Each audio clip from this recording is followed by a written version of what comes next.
Ævar, herðu enn eitt maraþonið, kringu 3:30 er það ekki? Já, rétt undir. Já, segðu mér aðeins hérna, þetta er nú ekki þitt fyrsta maraþonið það? Nei, þetta var númer 90 og eitthvað. 90 eitthvað, já. Og hvað heldur þú að hlaupið mörg Reykjavíkur maraþon?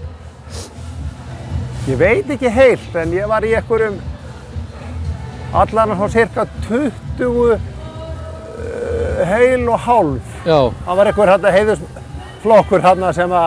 Já. En maður sér að þú tekur svona nokkuð maraþon bara á ári reglulega. Já. Hvað gerir þú svona þess á milli? Ég meina, þú ert ekkert að maður er ekkert séð að lenda í meiðslu með hann einu. Þú bara einhvern veginn siglir bara í gegnum þetta eins og ekkert séð. Það rúlar svona ágætlega. Já. Það var svona... Mikið reynsla kominn. Já.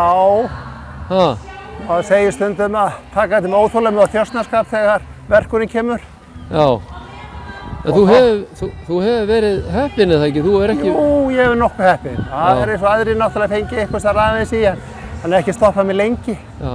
En segðu mér með þetta hlaup í dag, fólk hefur svona aðeins verið að kvarta yfir vindinum og aðstafanum. Hvað fannst þér?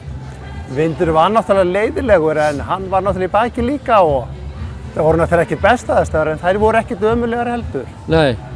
Þú hefur lendið kannski í því verra? Já.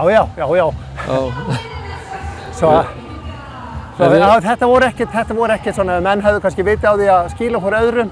Já. Og svo kom góður meðvindur og svo lagaðist þetta náttúrulega ansi vel fyrir heil maraþonhlauparana þegar þau fóru inn í hverfið af Sæbrautinni.